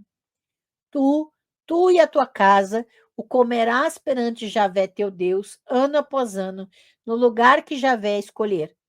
Mas se houver nele algum defeito, se for coxo, cego ou tiver qualquer defeito grave, você não o sacrificará a Javé seu Deus. Dentro das suas portas você o comerá, tanto limpo quanto imundo, juntos, como uma gazela ou um veado. Somente o seu sangue você não comerá. Você o derramará sobre a terra como água. Fecha aspas. Muito poderia ser dito sobre a versão de Deuteronômio da lei dos primogênitos em comparação com a do Código da Aliança, incluindo a incorporação de sua exigência de centralização, 12, 2 a 7, né? E sua proibição de comer sangue, 12, 6, 12, 16, quer dizer. Também é notável a estipulação de que a oferta seja realizada sendo consumida pelo ofertante e sua família. Você pode conferir também o 12.7, em vez de ser dada, como no Código da Aliança. Para nossa discussão, no entanto, o interessante é a completa ausência de qualquer menção aos primogênitos filhos. Embora o Código da Aliança, porque a gente viu, o Código da Aliança, aqui tem o primogênito dos seus filhos, você vai me dar e vai me entregar. Tá? Aqui você não tem os filhos. Embora o Código da Aliança coloque as crianças em primeiro lugar em sua lista de seres vivos sujeitos à reivindicação de Javé sobre os primogênitos, em Deuteronômio, elas são completamente ausentes. Ao contrário dos sacrifícios Molk, Deuteronômio não condena essas ofertas. Tá? Simplesmente ignora sua existência por completo. Então, a gente está vendo que em Êxodo, quando a gente vê o Código da Aliança, você tem o sacrifício dos primogênitos. Em Deuteronômio, é ignorado completamente. Tá? Se o Código da Aliança e Deuteronômio fossem meras tradições variantes, poderia ser que o grupo responsável pelo Deuteronômio simplesmente desconhecia qualquer costume que sujeitasse as crianças à lei do primogênito, mesmo que a comunidade responsável pelo Código da Aliança soubesse de tal tradição. Como observado, no entanto, trabalhos acadêmicos sobre as relações entre os vários códigos de leis bíblicas demonstraram de forma convincente que os escritores de Deuteronômio conheciam e, de fato, dependem diretamente do Código da Aliança. Tá?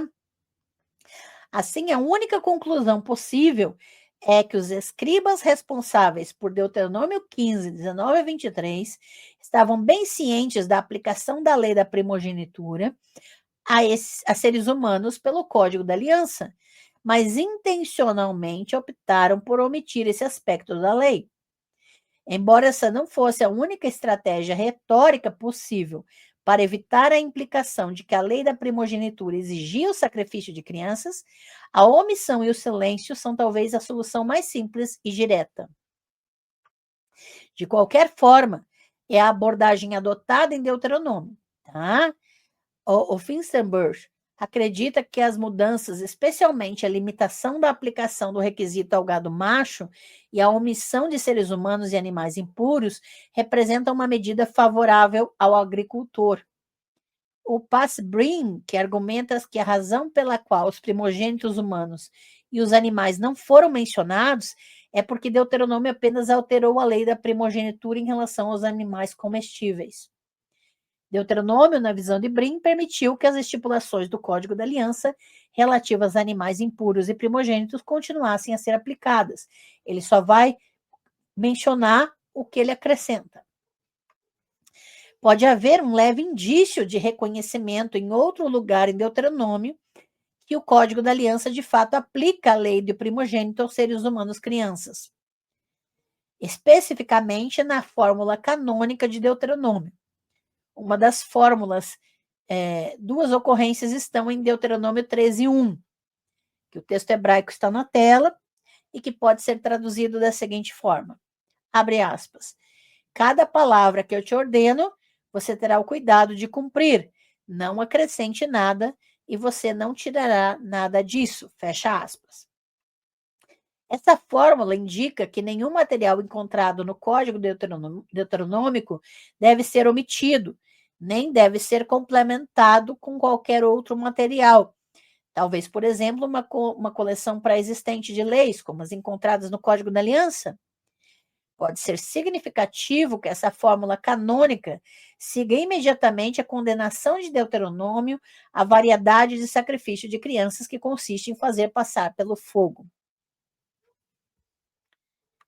Tradicionalmente, os estudiosos têm visto esse versículo como um elemento intrusivo tardio, possivelmente copiado de Deuteronômio 4:2, onde a injunção quase idêntica aparece sem relação com o que vem antes ou depois dela. Então, novamente, uma inserção posterior. Se for esse o caso, então pode ter sido inserido aqui imediatamente após a injunção de Deuteronômio contra o sacrifício de crianças, com a intenção de rejeitar sutilmente o mandamento do Código da Aliança de sacrificar crianças em cumprimento à lei da primogenitura.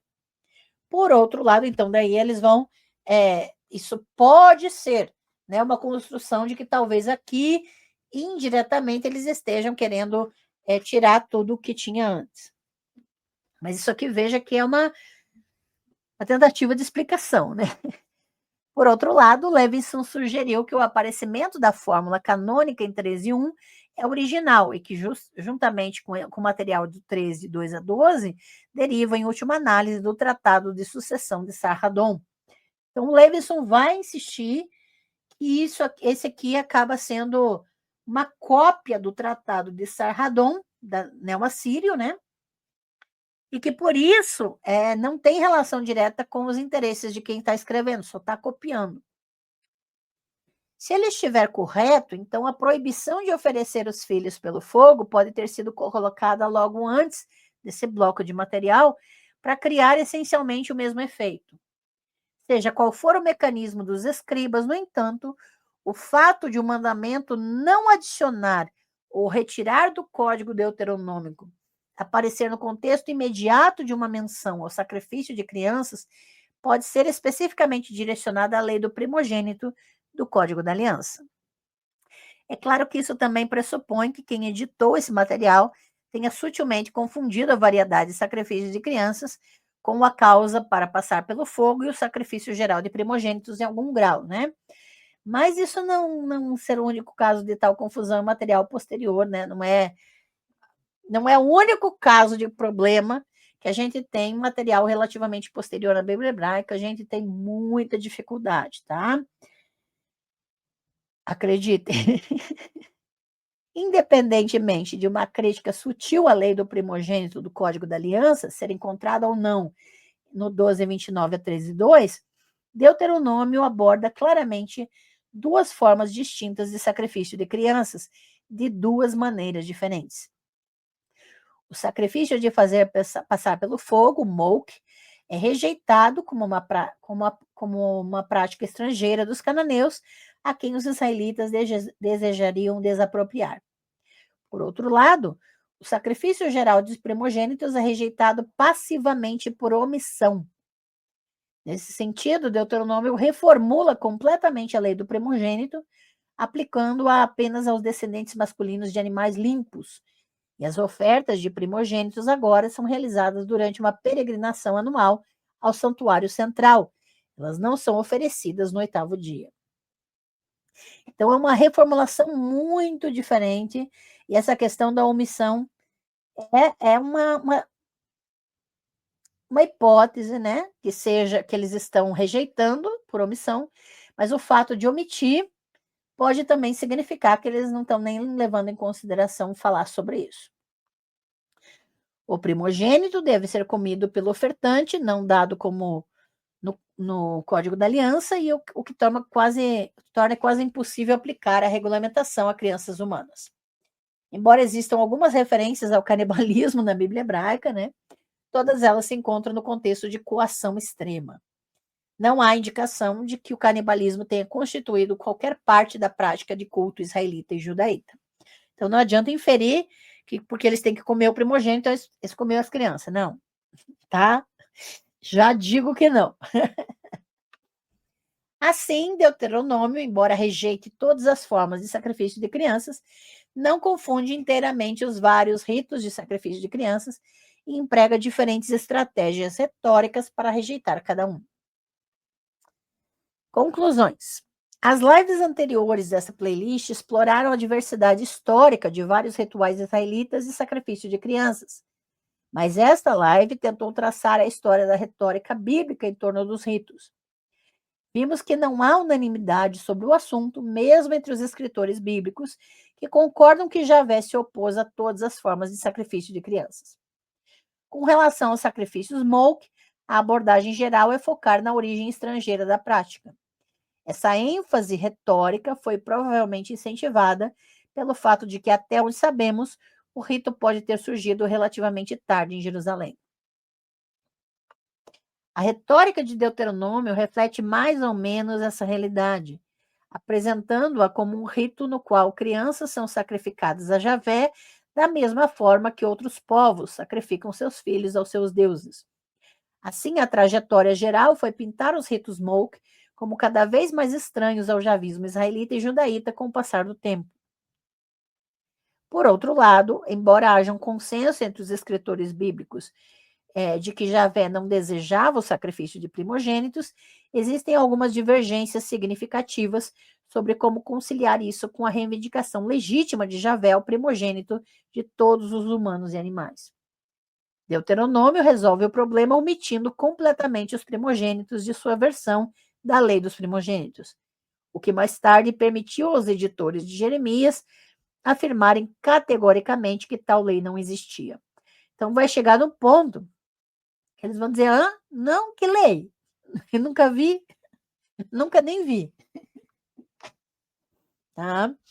Então, agora eu estou projetando as referências bibliográficas utilizadas para essa live, para que vocês possam colocar essas referências depois nas suas redes de busca e verificarem as informações por si mesmos, tá bem? É muito importante que vocês façam isso, que pesquisem por si antes de sair repetindo o que ouviram. Tá? Pesquisa não é você só repetir. Você viu que eu cito outras pessoas, mas eu vou construindo um raciocínio meu a partir do que foi pesquisado, tá? Isso é pesquisa. Então, vocês são convidados a fazer isso também. Lembrando que os slides da live de hoje já estão no Drive do Espaço das Deusas em formato PDF. Os membros do canal podem ir lá conferir. E vocês que são membros e que não têm acesso ao Drive do Espaço das Deusas, mandam um e-mail para mim, para eu liberar o acesso para você. Sexta-feira, dia 12 de setembro, às 19 horas, vamos ter a nossa live sobre as influências do Iorubá no vodu haitiano e vodu de Nova Orleans.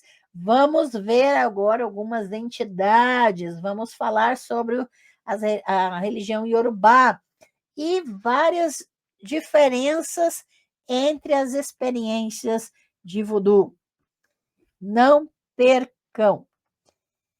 Próxima semana vamos terminar o nosso livro, Ritos de Sangue, capítulo 13, na quarta-feira, dia 17 de setembro, às 19 horas, com 3 casos de culto da guerra, casos específicos, e na sexta-feira, o capítulo 14, Evolução da Guerra no século XX, dia 19 de setembro, às 19 horas.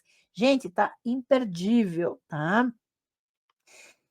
A minha tese de doutorado, que mencionei na live, em várias lives, inclusive, com a pesquisa completa sobre a deusa Axerá, de Axerá Loruhamá, as violências das monoculturas na supressão do feminino no espaço sagrado em perspectiva feminista decolonial, você pode adquirir a R$ 130, frete incluso. É só fazer o Pix para qualquer um dos meus e-mails, que são chaves Pix, e você pode enviar seu endereço para meu e-mail para confirmar para onde eu devo enviar o seu exemplar. E já passamos dos 60 exemplares do livro Uma Reflexão nos Estudos sobre a Deusa, da colonialidade para a luta anticolonial. Tá? A Xerá está de olho em você que não adquiriu ainda. A primeira tiragem são só 100 exemplares, gente, e já tem mais de 60 reservados na pré-venda.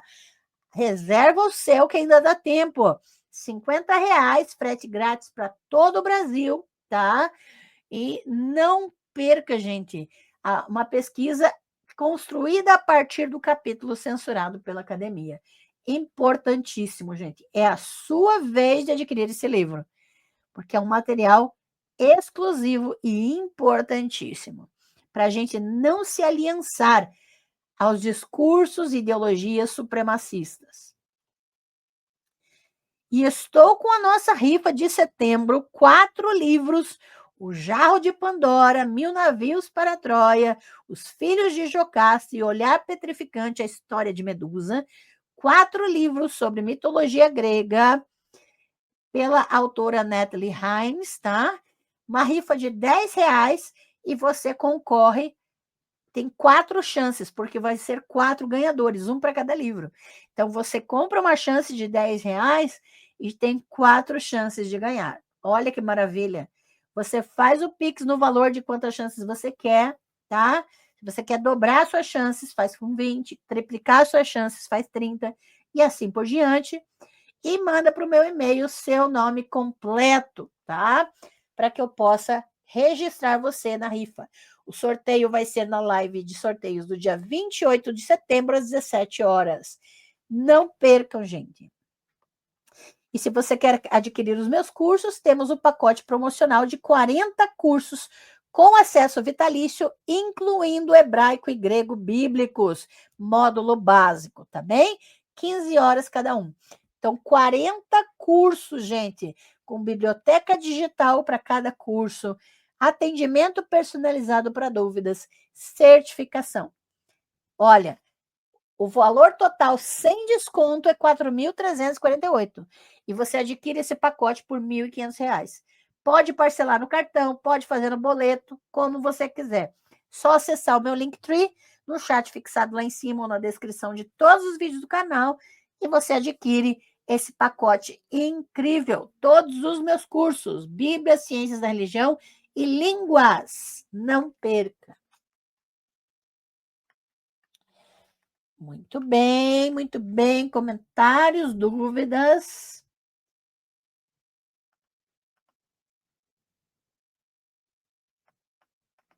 Thiago Faria Mello.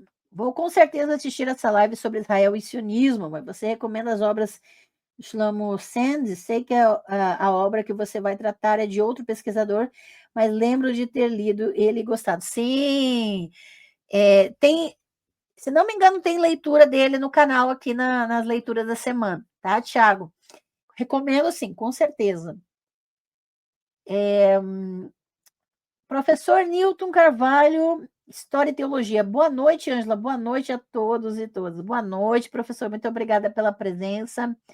Mari, excelente live, Ângela. Vou pesquisar, sim, para aprender mais e mais. Tamo junto, Mari. Muito obrigada pelo carinho. e por continuar apoiando o Espaço das Deusas. Todos são muito bem-vindos aqui no Espaço das Deusas, que é a comunidade de membros aqui do canal, hein, gente? Para ter acesso aos slides das lives, para receber pacote de mimos e muito mais. Jesus da Shopee. Meu sonho de princesa é a doutora Ângela escrever um livro sobre sacrifício humano em Israel e Judá. Essa playlist dava uma série de livros. Sim, com certeza. Agora é só redigir, né? O tempo da pesquisa, né? É o tempo que eu poderia estar escrevendo, mas haja tempo, né? O pessoal acha que eu não faço nada, mas ó, é muita pesquisa. É o sonho da princesa. Mari, seria um livrão mesmo. Eita, nós. Hashtag quero o livro Os Filhos de Jocasta. Olha, para rifa, hein? Vamos torcer, porque olha, muita coisa.